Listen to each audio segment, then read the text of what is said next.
السلام علیکم۔ آپ کے اپنے چینل ناولز لائبریری میں آپ سب کا تہہ دل سے خوش آمدید کرتی ہوں۔ امید کرتی ہوں کہ آپ سب ٹھیک ہوں گے۔ ہماری ناول کا نام ہے غم عشق کے حصار میں، مصنفہ عبیرہ حسن۔ صبح وہ جو فجر پڑھ کر سویا تو ظہر کی نماز کے بعد پھر زارون کے جھنجھوڑ کو اٹھانے پر اٹھا تھا۔ بھیا اٹھ جائیں، بابا آپ کو نیچے بلا رہے، اذان بھی ہو چکی ہے، ہم سب نماز ادا کر چکے ہیں، آپ بھی پڑھ لو، نیچے آ جائے۔ اس کے بعد ذرا سارم کا بھی انٹرو سب سے کروانا ہے جس کے لیے بابا آپ کا بے چینی سے انتظار کر رہے۔ زارون ایکسائٹڈ سا بولا تھا۔ سب مہمان آ گئے۔ ارتضیٰ مندی مندی آنکھوں سے زارون کو دیکھتے اٹھ بیٹھا تھا، ساتھ ہی اس نے ایک ہاتھ اپنے بکھرے بالوں میں چلایا تھا۔ ہاں سب آ گئے، اکمل انکل، عالیان بھائی اور ان کی وائف کو فیصل آباد پہنچا دیا ہے، یہاں باقی مہمانوں کے ساتھ چچا جان کی فیملی بھی آ چکی ہے، زارون نے بھائی کو بتایا تھا۔ اوکے، سارم اور سیف کہاں ہیں؟ کیا ابھی تک گیسٹ روم میں ہی ہیں یا بابا نے اندر بلا لیا ہے؟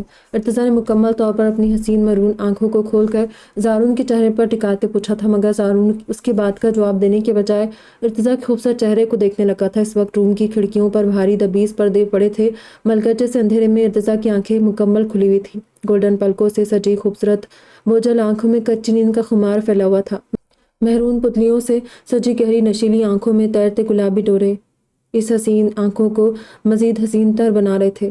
پیشانی پر بکھرے گولڈن وائٹ بال جو مکمل گولڈن ہونے کی بجائے ہلکے وائٹ رنگ میں رنگے ہوئے تھے، کھڑے کھڑے نقوش والے سفید چہرے میں گلی سرخیاں جو آسمانی شلوار سوٹ میں مزید واضح ہو رہی تھی۔ اپنے سلجھے بکھرے حلیے کے ساتھ بھی وہ اتنا حسین لگ رہا تھا کہ زارون کتنی دیر اس کے چہرے پر نظریں ٹکائے کھڑا رہا۔ میرے بھیا جیسا کوئی دوسرا ہو تو ڈھونڈ کر لائے۔ اشال کی آواز اچانک زارون کے کانوں میں گونجی تھی اور وہ تائیدی انداز میں اس بات میں سر ہلاتے مسکرایا تھا۔ کیا بات ہے؟ کیا سوچ سوچ کر مسکرا رہے ہو؟ میں نے کچھ پوچھا ہے؟ ارتضیٰ نے استفہامیہ نظروں سے سامنے بیٹھے مسکراتے زارون کو دیکھا۔ بس اشال کی ایک بات یاد آ گئی، زارون نے ہنوز مسکراتے ہوئے کہا۔ کیا؟ ارتضیٰ نے اس کے چہرے سے نظر ہٹاتے سائڈ ٹیبل پر رکھا اپنا فون اٹھا کر مصروف سے انداز میں پوچھا۔ میرے بھیا جیسا کوئی دوسرا ہو تو ڈھونڈ کر لائے، زارون نے مزے سے مسکراتے ہوئے کہا تھا، اور اس کی بات سن کر اپنے فون کو کی اسکرین کو دیکھتے ارتضیٰ نے حیرت سے نظر اٹھا کر زارون کو دیکھا، پھر اس کے لبوں پر بھی کچھ یاد آتے ہی ایک محسوس کن مسکراہٹ پھیل گئی تھی۔ ایشو بچے کی خیر ہے، وہ تو میری ڈال ہے، اسے میں بچپن سے ہر حال میں اچھا لگتا ہوں، مگر اب تم بھی اس طرح گرلش اسٹائل میری خوبصورتی کی تعریفیں کرو گے تو تمہاری وہ جو بھابھی جان ہے نا، تمہیں بھی اپنا رقیب سمجھنے لگے گی۔ ابھی کچھ دن پہلے لاہور کے ایک ریسٹورینٹ میں میری کالج فرینڈ کو اسی بات پر اچھی طرح سبق سکھا چکی ہے۔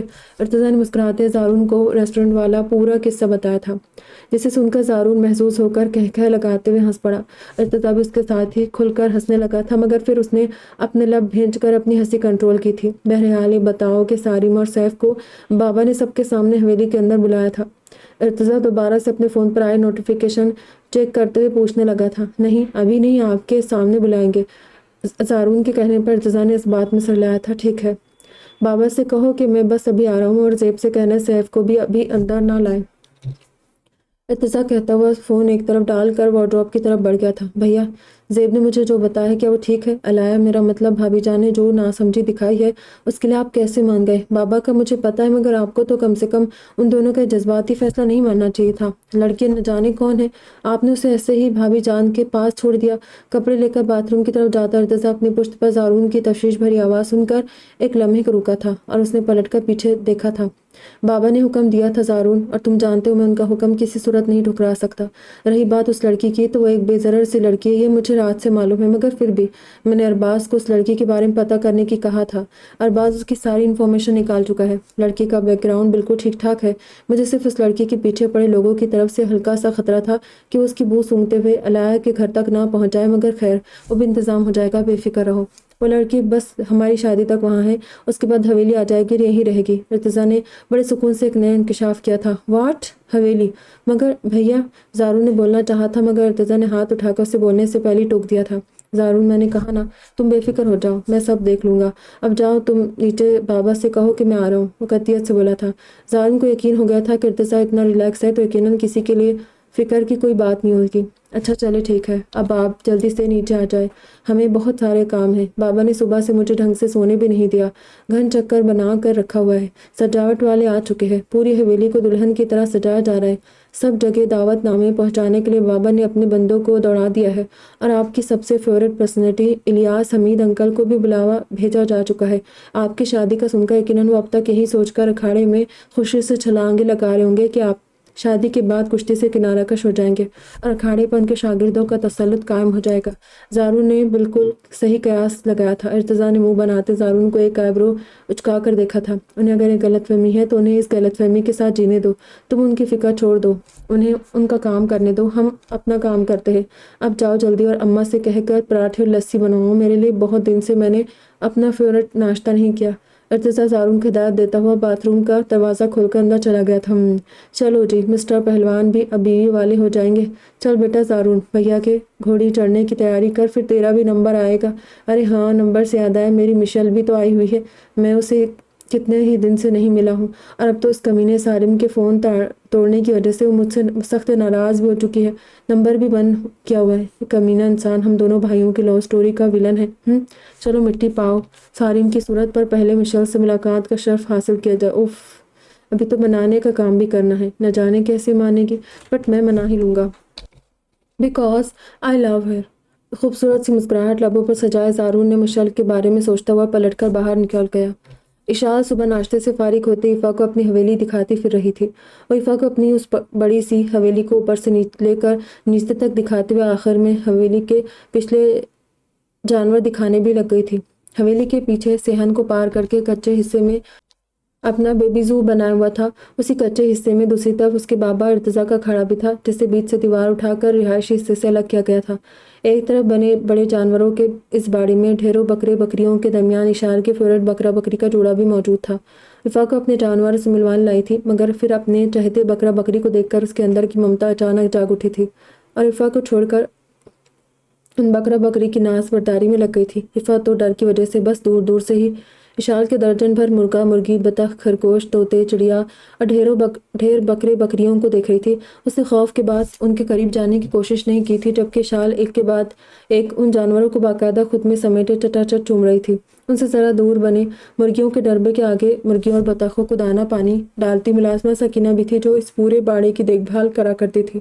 ہائے میرے ننھے منھے چھوٹے چھوٹے بچے، اللہ اللہ، میں نے کتنا یاد کیا تمہیں میرے بچوں، میری جان کے ٹکڑوں، آؤ میرے گلے تو لگ جاؤ، ادھر نہیں گردن سے ملے، ہاں ایسے، لیکن رکو رکو رکو، ارے رے رے، یہ کیا تمہاری تندرست و توانا گردنیں اچانک سراہی دار کیوں ہو گئی؟ تم اتنے دبلے پتلے کیسے ہو گئے؟ کیا میرے پیچھے ڈائٹنگ کرتے رہے تھے؟ کسی نے تمہیں پتے بھی نہیں کھلائے؟ ہائے ربا، سکینہ ادھر آ کام چور۔ اشال بکرے بکری کو ایک طرف ایک گلے لگانے کے بعد ان کی گردن پر موجود گوشت پر ہاتھ پھیرتے ہوئے حیرت سے چیخ پڑی تھی، پھر اس نے حلق کے بل چیختے ہوئے ملازمہ کو آواز دی تھی۔ ملازمہ اس کے چلانے پر گھبرا کر اس کے پاس آئی تھی۔ کیا ہوا بی بی، کیوں چیخ رہی ہے؟ ملازمہ نے بکروں کو ٹٹول کر دیکھتے اشال سے پوچھا تھا، مگر ملازمہ کی آواز سن کر اشال نے اسے تیش بھری نظروں سے گھورنا شروع کر دیا تھا۔ میں پوچھتی ہوں کیسے دیکھ بھال کی تم نے ان کی میرے پیچھے؟ دیکھو ان کی صورتیں، چہرے کیسے اتر گئے ہیں جیسے سالوں سے کچھ نہ کھایا ہو۔ تم نے ان کا یہ خیال رکھا؟ بولو، جواب دو، اشال نے گرجتے پوچھا تھا۔ نہیں بی بی، میں نے تو وقت پر انہیں کھانا پانی سب دیا ہے، آپ پوچھ لو زیپائنو، وہ خود بھی آ کر انہیں چارہ پتے کھلا کر جاتے تھے۔ نوکرانی نے اشال کو گڑبڑا کر صفائی دی تھی۔ تو پھر میرے بچے بیچارے اتنے سوکھ کیسے گئے؟ ارے میں تو انہیں عدنان سمیع خان جیسے چھوڑ کر گئی تھی، مگر یہ تو شکیل صدیقی ہو گئے۔ کیا ہوا انہیں؟ انہیں دیکھ کر لگ رہا ہے جیسے گاؤں میں سخت قحط پڑا تھا، جس کی زد میں آ کر میرے بچوں کی صحت برباد ہو گئی ہے۔ دیکھو سوکھے کی بیماری کا شکار ہو گئے ہیں، اشال نے دکھ سے بوجھل لہجے میں کہا۔ وہ ان بے زبان بکروں کی گردنوں میں ہاتھ ڈالے ان سے پیار جتانے کے ساتھ انہیں بار بار چومتی بھی جا رہی تھی۔ ان سے باتیں کر رہی تھی۔ اس بات سے انجان کہ اس کے اور ایفا کے بارے میں آتے ہی ان کے پیچھے پیچھے ازراق کے سعد اور عماد ارکام بھی آ کھڑے تھے، جو خود بھی ناشتے کے بعد حویلی دیکھنے نکلے تھے، اور ازراق کے سوا باقی سب دبی دبی مسکراہٹ لبوں پر سجائے اشال کا ایک ممتا بھرا روپ دیکھ رہے تھے۔ ایفا کی نظر بھی ان چاروں بھائیوں پر پڑ چکی تھی۔ ایک بار پھر اسے رات کا منظر یاد آیا تھا اور وہ ازراق اور اسعاد کو دیکھ کر اپنا رخ موڑ گئی تھی۔ بھائی مبارک ہو، مجھے واقعی امید نہیں تھی کہ مستقبل میں آپ کو بکروں کے والد محترم ہونے کا اعزاز حاصل ہونے والا ہے۔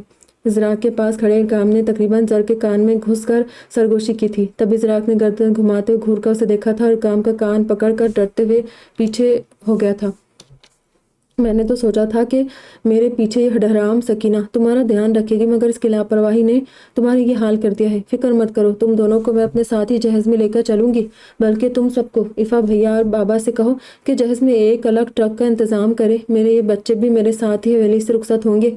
اشال نے اب باقاعدہ آنسو بہاتے اپنے سارے بچوں پر ممتا بھری نظر ڈالی تھی، مگر اس کی بات سن کر ازراق کی آنکھیں واقعی پھٹی کی پھٹی رہ گئی تھی، جبکہ ایفا سمیت تو سارے بھائی زوردار کہکا لگا کر ہنس پڑے تھے۔ تبھی مردانہ کہکاؤ کی آوازیں سن کر اشال نے پلٹ کر پیچھے دیکھا تھا اور ازراق کو سامنے کھڑا دیکھ کر وہ باقی سب کو نظر انداز کرتے لپک کر اس کے پاس آئی تھی۔ مسٹر ماڈل، آپ میرے ساتھ مل کر بابا اور بھیا سے کہیں کہ میرے سارے بچے ہمارے ساتھ جائیں گے۔ آپ بھی میرے ساتھ کہیں گے تو وہ لوگ ضرور آپ کی بات سنیں گے، بلکہ آپ ماموں جان سے بھی کہیں، میں ان سب کو یہاں چھوڑ کر نہیں جانا چاہتی۔ دیکھے تو اس بے غیرت سکینہ نے ان کا بالکل دھیان نہیں دیا ہے، کیا حال کیا ہے ان سب کا۔ اشال سوسو کرتی اپنی ناک کو دوپٹے سے صاف کرتے بولی، آنکھیں مسلسل اشک بہا رہی تھی۔ ازراق ملک ان جھیل سی گہری آنکھوں سے بہنے والے اشکوں میں کب کا ڈوب کر غرق ہی ہو جاتا، اگر اس کے چشم تصور میں ملک ہاؤس کے سوئمنگ پول میں نہاتی بکریاں اور بطخیں نہ گھوم رہی ہوتی۔ سماعتوں میں اپنے چھوٹو کا دیا گیا لقب بکروں کے والد محترم اور ان کے چھچورے کہکے نہ گونج رہے ہوتے تو وہ واقعی اپنی اشال کی خواہش کو سر آنکھوں پر رکھتا۔ اشال بھائی اور پھپھا جان نہیں مانیں گے، اور بالفرض وہ مان بھی گئے تو پھپھو ایسا کبھی بھی نہیں ہونے دیں گی۔ پھپھو کو اگر یہ پتہ چل گیا کہ یہ سب تم نے کہہ کر کروایا ہے تو پھر وہ سب کے سامنے تمہاری جو کٹ میرا مطلب ہے جو بے عزتی کرے گی وہ الگ۔ کوئی اور مسئلہ ہو تو میں اپنے ساتھ دادا جان کو شریک کر لیتا، مگر اس معاملے میں تو وہ بھی میری نہیں سنیں گے۔ ازراق نے اپنے تئیں اسے شانت بھی کر دیا تھا اور سامنے وہ وجہ رکھی تھی جسے سن کر اشال کے حوصلے پست ہو گئے تھے، چہرے پر مایوسی پھیل گئی تھی۔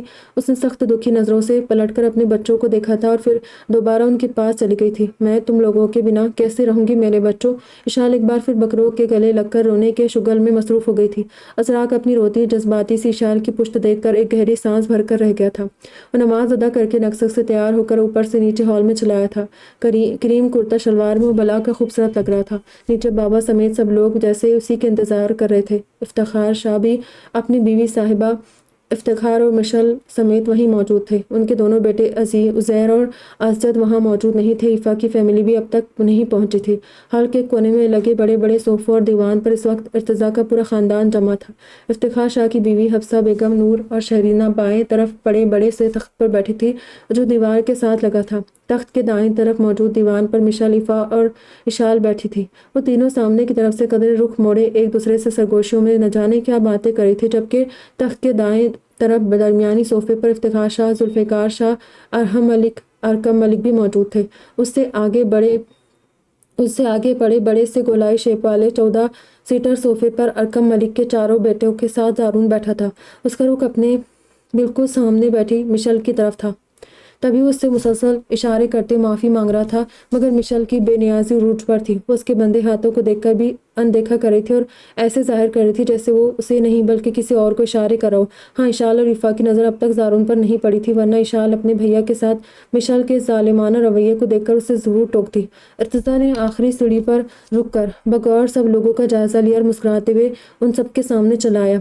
یہ مجلس بابا نے جس سے بلوائی تھی وہ ارتضیٰ جانتا تھا، جس وجہ سے بلوائی تھی وہ ارتضیٰ جانتا تھا، تبھی ان کی بے صبری کو سوچ کر مسکرانے لگا تھا۔ السلام علیکم اماں، میرا ناشتہ۔ وہ سب کو سلام کرتا ہوا اسی 14 سیٹر گول صوفے پر آ بیٹھا تھا۔ اسے دیکھ کر اس کے سارے بھائیوں سمیت زارون بھی پیچھے کھسک کر کونے والی سائڈ پر چلا گیا تھا۔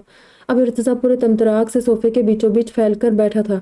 حفصہ بیگم نے ملازمہ کو آواز دے کر ارتضیٰ کا ناشتہ لانے کے لیے کہا تھا، جبکہ باقی سب اس کے ناشتے کی سن کر دوبارہ ایک دوسرے سے باتیں کرتے منتظر تھے کہ کب ارتضیٰ انہیں وہ ضروری بات بتائے گا جس کے لیے ذوالفقار شاہ نے ان سب کو یہاں بلایا تھا۔ اشال کا دل ارتضیٰ کو سامنے دیکھ کر فوراً اس سے اپنے جانوروں کے لیے بات کرنے کو مچل اٹھا تھا، مگر اس کے پاس اس وقت نور شہرینہ سمیت حفصہ بیگم بھی بیٹھی تھی، ورنہ اشال ابھی ارتضیٰ بھیا اور بابا کے سامنے اپنی ڈیمانڈ رکھ دیتی، بلکہ اور کچھ نہیں تو ہلکا سا اشارہ ہی دے دیتی، مگر ازراق بھی اسے کچھ نہ کہنے کے لیے مسلسل اشارے سے منع کر رہا تھا۔ اسے حفصہ بیگم کا ڈر تھا، جو ساری بات سن کر سب کے بیچ اس کی ہونے والی بیوی کی بے عزتی کرنے سے بالکل بھی نہیں چونکتی۔ تبھی وہ اشال کو سمجھانے کی کوشش کر رہا تھا، اسی لیے اشال بھی دل محسوس کر بیٹھی تھی۔ پھر کچھ ہی دیر میں ملازمہ اور ارتضیٰ کا ناشتہ لے آئی تھی۔ آ جائے بھائی، جس نے ناشتہ کرنا ہے کر لے، ویسے بابا کس کا انتظار ہے، زیب کو کال کرے؟ ارتضیٰ پراٹھے کا لقمہ منہ میں رکھتے بولا۔ ذوالفقار شاہ نے اس بات میں سہلاتے ہوئے اپنا فون نکال کر زیب کو کال کی تھی اور سب کو اپنے ساتھ ہال میں لانے کو کہا تھا۔ پھر کچھ ہی دیر میں زیب کے ساتھ سیف، سارم اور ہو ذوالفقار شاہ جیسے دکھنے والے ایک شخص اندر داخل ہوئے تھے اور ان سب کے ہال میں بیٹھے حاضرین پر ایک نظر ڈالتے ہوئے سب کو سلام کیا تھا، جس کا جواب ارتضیٰ کے سوا موجود سب مردوں نے کورس میں دیا تھا، جبکہ افتخار شاہ اس بزرگ شخص کو دیکھ کر حیران ہو گئے تھے، جو بالکل ان کے بھائی ذوالفقار شاہ کی تصویر تھے۔ بزرگ ہستی کی نظریں باقی سب کے چہروں کا جائزہ لیتے ہوئے آخر میں ارتضیٰ پر جا ٹکی تھی۔ دھیرے دھیرے چلتے ارتضیٰ کے پاس جا بیٹھے تھے اور سارم زارون کے پاس بیٹھ گیا تھا، جبکہ زیب اور سیف اسی کے صوفے کے دوسرے کونے کی طرف جا بیٹھے تھے۔ سارم نے ایک سرسری نظر سب پر ڈالی۔ افا، اشال اور مشل حیرت سے آنکھیں پھیلائے ان دو بے حد ہینڈسم لڑکوں کو اور ان کے ساتھ آئے ذوالفقار شاہ جیسے دکھنے والے بزرگ شخص کو دیکھ رہی تھی، جبکہ سارم کی نظر جب اشال پر پڑی تھی تو ایک پل کے لیے اس کی آنکھوں میں حیرت اتری تھی، پھر وہ مبہم سے انداز مسکرانے لگا تھا۔ اشال کے چہرے پر اچانک اسے ایک دوسرے چہرے کا عکس نظر آیا تھا۔ سیف نے بھی بغور حیرت بھری نظروں سے اشال کو دیکھا تھا، زیب کی رائول نمبر 1، جس کی زیب سے سب سے زیادہ لڑائیاں ہوتی تھی۔ ارتضیٰ کے پاس بیٹھے بزرگ شخص بھی اشال کو دیکھ کر مسکرانے لگے تھے، جو انہیں بری طرح کسی کی یاد دلا رہی تھی۔ وہ اسے دیکھ کر شفقت سے مسکرا رہے تھے، لیکن تبھی ارتضیٰ کی آواز سن کر وہ چونک گئے تھے۔ ناشتہ کر لے، بہت دن بعد میں نے اپنا فیورٹ ناشتہ کیا ہے۔ ارتضیٰ نے شرارت سے مسکراتے ہوئے پاس بیٹھے شخص سے سلام آری کی تھی۔ بارک اللہ، میں ناشتہ کر چکا ہوں اور میں تمہاری طرح صبح سے بستر نہیں توڑا تھا۔ صبح تڑکے ہی میری بھابھی نے مزیدار سا ناشتہ بنوا کر ہمیں بھیج دیا تھا، سیر ہو کر کھایا ہے۔ تمہارے ناشتے سے لاکھ درجے بہتر اور اعلیٰ قسم کا تھا، افسوس تم اس سے محروم رہ گئے۔ دن کے کھانے کے وقت محترم کے ناشتے ہو رہے، تمہاری حرکتیں اور عادتیں بگڑتی جا رہی ہے۔ صرف شادی کی وجہ سے تمہیں چھوٹ دے رہا ہوں، آگے سے ایسا کرتے دیکھ لیا تو پورے 5 مہینے کے لیے تمہاری ٹفسٹ ٹریننگ شروع ہو جائے گی، یاد رکھنا۔ اور ابھی کچھ چیزوں کا حساب بھی تم پر پینڈنگ ہے۔ سارم کا ایک ہاتھ ابھی تک ڈھنگ سے کام نہیں کر رہا تھا، حساب دینا پڑے گا۔ وہ بزرگ شخص ارتضیٰ کی طرف رخ کیے بیٹھے تھے، تب ان کی آواز سرگوشی سے زیادہ بلند نہیں تھی، جسے ارتضیٰ نے سن کر فوراً اس بات میں سر ہلایا۔ بالکل، لے حساب، مگر اس سے پہلے سارم کی حرکتوں کے بارے میں سننے کا حوصلہ بھی اپنے اندر رکھے۔ اس کے بعد آپ سے بھی مجھے کچھ سوالات کے جوابات چاہیے۔ ارتضیٰ نے بھی اسی آواز میں جواب دیا تھا اور اس کے پاس بیٹھے شخص نے اس بات میں سر ہلا دیا تھا۔ سب جانتا ہوں، اسی لیے اب تک خاموش ہوں، ورنہ سارم کے اندر میری جان بستی ہے، تمہیں پتہ ہے، لیکن تم مجھے مزید بولنے لگے تھے، مگر پھر ذوالفقار شاہ کے گلا کھنکارنے پر خاموش ہو گئے تھے۔ پاپا، آپ لوگوں کے ساتھ باقی سب سے میں اپنے مزید کچھ رشتوں کا تعارف کروانا چاہتا ہوں، جن سے میں نے آج تک کبھی کسی کو متعارف نہیں کروایا، مگر یہ دونوں رشتے میرے خون کے رشتے ہیں۔